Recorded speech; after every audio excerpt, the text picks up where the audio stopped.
8세 강항과 공읍마을 강목촌. 강항이 8세 무렵이었다. 부친 몽호공 강극검은 더 큰 학문의 세계를 접할 수 있도록 해줘야겠다는 생각을 무시로 품고 있었다. 강극검은 1574년 어느 날 강항을 불렀다. 항아, 내가 지금까지 형들로부터 공부를 배웠다만 아직 낮은 산에 올랐을 뿐이다. 태산은 계곡이 깊은 만큼 자꾸 높아지고 거대한 산까지 오르려면 훨씬 많은 학문을 쌓아야 하지 않겠느냐? 그러기 위해서는 마땅히 큰 스승을 만나야겠지. 라고 말했다.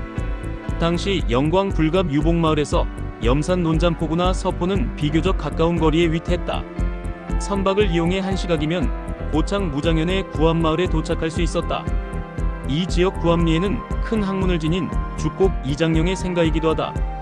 그 무렵 주곡은 고향에서 문화생을 양성하고 있었다. 이에 강항은 부친인 몽호공의 도움으로 자주 찾아가 학문의 폭을 넓혀갔다. 당시는 말을 타고 가는 육로보다도 해로가 실크로드처럼 더 빠르게 발달해 있었다. 강항은 9세 무렵까지 강항은 영광 불갑에서 논잠포구와 서포를 통해 고창 무장현에 위치한 칠암포구로 도착했다. 칠암포구에서 구암마을까지는 지근거리에 있었다.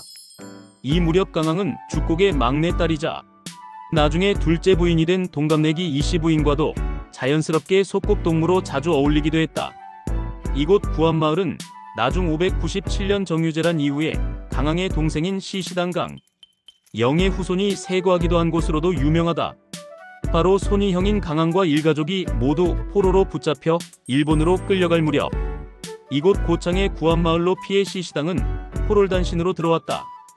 고창 구암마을은 마을의 지형학적인 위치에서 천혜의 요새로 그 누구도 잘 찾아들지 못하는 곳으로 알려진 유명한 요새 지역이다. 일찍이 몽호공은 구암마을을 찾아 내 피난처로 삼기 위해 문도장을 찍어 놓은 지역이기도 했다. 그리하여 돌발사태의 시시당에 의해 가문을 이어가고 후손을 보존하기 위해 1598년 이후 시시당 강영은 몽호공으로부터 거의 반강제적으로 이곳 구암마을로 정착했을 거라고 추정한다. 그 덕분에 시시당 강영은 말년까지 외적으로부터 전혀 노출이 되지 않은 채 이곳 구암마을에서 일생을 마쳤다. 시시당은 늦은 나이인 1입이 넘은 나이에 강항에게 회초리를 맞아가며 엄하게 글을 배워 후에 불혹의 나이에 진사벼슬까지 오르게 되었던 입지전적인 인물이다. 다시 8세로 돌아가 강항은 이후에 고창 구암마을에서 또래 아이들끼리 모여들과 산으로 오르내리며 뛰놀기도 하면서 주곡으로부터는 큰 학문을 차곡차곡 연마해갔다. 전형적인 농촌마을인 구암리의 산과 들에는 풍요로움으로 항상 가득했다. 머루와 다래를 따먹기도 하고 들꽃을 쳐다보면서도 한없이 미소지며 마냥 신나게 유년기를 보내고 놀았던 곳이기도 했다. 더 신기한 것은 구암마을은 아주 오랜 옛날부터 특이한 바위가 많기로도 유명했다. 말 한 장을 닮은 안장바위며 선녀바위, 솥대바위, 마당바위, 너른바위, 소반바위, 사자바위, 병풍바위, 탕건바위, 할미바위, 선바위 등등이 산재해 있었다. 이처럼 유명한 바위가 아주 많아서 특이하고 요새 같은 마을로 알려져 있었다. 그 당시 왜구들은 이곳을 아예 발길조차 옮겨보지도 못했다고 전해 내려온다. 이러한 구암리에서 특히 인물 형상을 가진 큰 바위는 소년 강항에게 큰 꿈을 원대하게 가지도록 많은 영향을 미쳤다 해도 지나침이 없을 것이다. 사람은 성장해 갈수록 인성을 갖춰야 하고 그 인성을 도야하는 선비정신을 가져야 했다. 선비는 높은 벼슬보다는 저리정신으로 살아야 한다는 참다운 생각으로 큰 스승을 찾아 나서 선비로서 유교 사상의 큰 틀을 정립하고자 하는 원대한 뜻을 품어야 했다. 당시 널따란 바위 옆에 꼿꼿이 서 있는 바위를 바라보며 강항은 꿈을 키워갔을 것이다. 이곳 큰 바위는 많은 선인과 위인들을 떠올리며 여러 생각에 골똘하였던 매개체이기도 했다. 고창군의 아주 오랜 기록서에 의하면 8천만 년 전 이곳 선운산 부근에서 큰 화산 활동이 있었던 것으로 기록되어 있다. 그 결과 이 근처에 기기묘묘한 기암괴석 수십 개가 우뚝 솟았던 것이다. 이러한 과정 중 하나로 큰 바위 얼굴 형상의 바위도 탄생하게 되었다고 추정한다. 그래서 이곳에 사는 사람들은 각자가 보는 방향에 따라 술병을 거꾸로 세운 모습으로 병바위라고 부르기도 했다.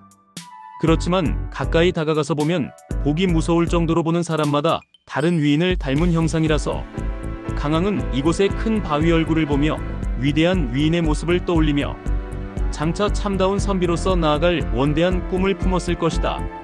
강항이 8세 때인 1574년 어느 날 부안마을로 들어오는 입구의 포구마을인 고창군 공읍면 칠암마을에 잠시 머물렀을 때의 일이다. 그 당시 마을 유림들은 송나라 주자가 지은 중국 역사서를 풀이하지도 못하고 전전긍긍하고 있었다. 어렵기로 소문난 중국고서 통감강목을 강항에게 건네주며 한번 암송해 달라고 부탁하게 되었다. 강항은 통감강목을 손에 넣자마자 막힘이 없이 줄줄 읽어가면서 산매경에 빠져들었다. 이날 강항은 통감강목과 한 몸이 되어 손에서 책을 놓지 못하고 뚫어져라 쳐다보면서 정독을 하고 있었다.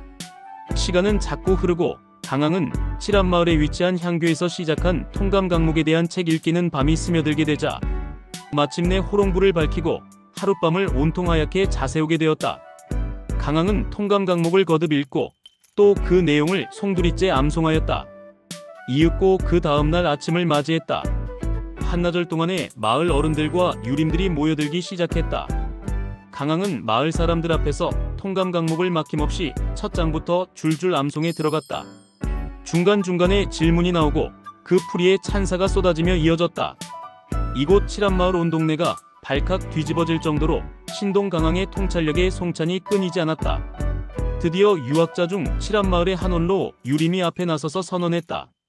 오늘 우리 칠암마을에 천재 소년 신동을 맞이하게 되었으니 이 마을에 경사가 난 것이오.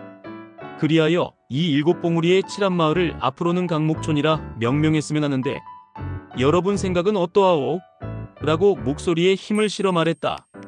칠암마을 사람 모두가 이구동성으로 찬성하며 전체 유림들이 십시일반으로 음식들을 갖고 나와 잔치를 벌였다.